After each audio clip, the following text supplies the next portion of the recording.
Welcome back to the Heme 101 series on the ProPA podcast. I'm Dr. G, and in this episode, we're tackling hemolytic anemia, a condition where red blood cells are destroyed faster than they can be produced.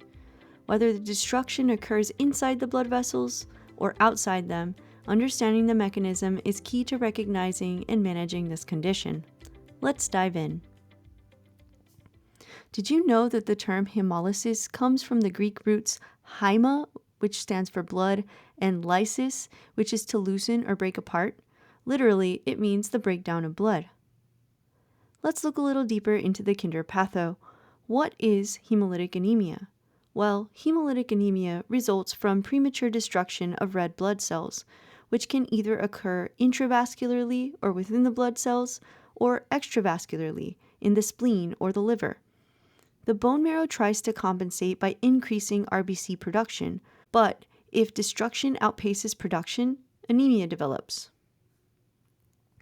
Now let's look at the extravascular versus intravascular hemolysis. When differentiating hemolytic anemia, it's helpful to understand where the red blood cells are being destroyed. In extravascular hemolysis, destruction happens outside of the blood vessels, mainly in the spleen and liver by macrophages. This is common in warm autoimmune hemolytic anemia, hypersplenism, and certain hemoglobinopathies. These patients tend to have low haptoglobin, high LDH, but no hemoglobin or hemosiderin in the urine. The peripheral smear typically shows spherocytes. In contrast, intravascular hemolysis occurs within the blood vessels, seen in conditions like cold agglutinin disease, G6PD deficiency, microangiopathic hemolysis, and PNH. These causes show very low haptoglobin, very high LDH, and you'll often find hemoglobinuria and hemosideриnuria. On smear, look for schistocytes or fragmented RBCs. Understanding these key differences helps narrow down the cause and guide proper treatment. So some common causes.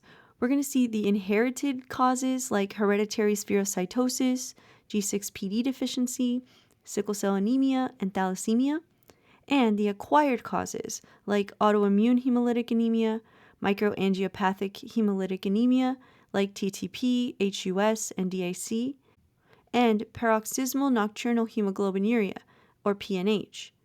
We can also see this in drug-induced hemolysis. So how do we make the diagnosis? Well, lab work is going to show us decreased haptoglobin, increased LDH, elevated indirect bilirubin, and increased reticulocyte count.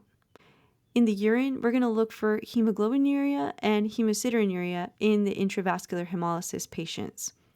On peripheral smear, we're looking for spherocytes in extravascular and schistocytes in intravascular.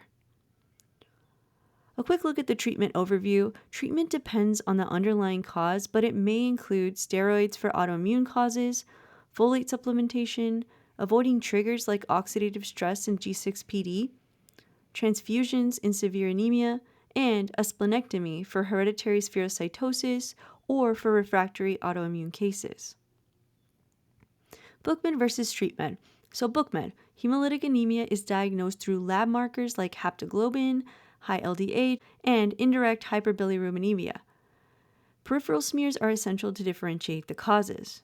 StreetMed, your young, jaundiced patient with dark urine and a recent sulfa drug exposure, think G6PD. A patient with anemia, schistocytes, and renal dysfunction, TTP should be on your radar.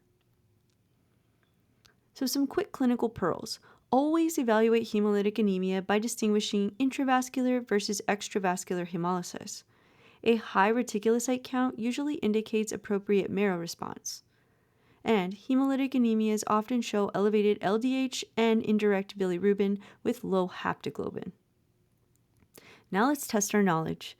A 28-year-old male develops fatigue and jaundice after taking trimethoprim sulfamethoxazole.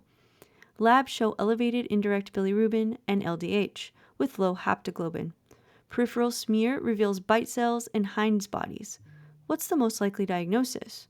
Is it A, iron deficiency anemia, B, sickle cell anemia, C, G6PD deficiency, or D, hereditary spherocytosis?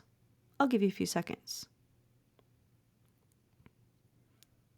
If you said C, G6PD deficiency, you are correct. Remember, oxidative stress from sulfa drugs can trigger hemolysis in G6PD deficient patients.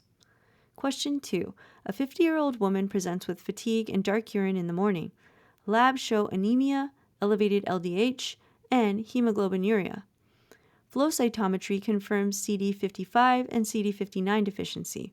What's the most likely diagnosis? Is it A, thalassemia, B, paroxysmal nocturnal hemoglobinuria, C, autoimmune hemolytic anemia, or D, iron deficiency anemia? I'll give you a few seconds to think about it.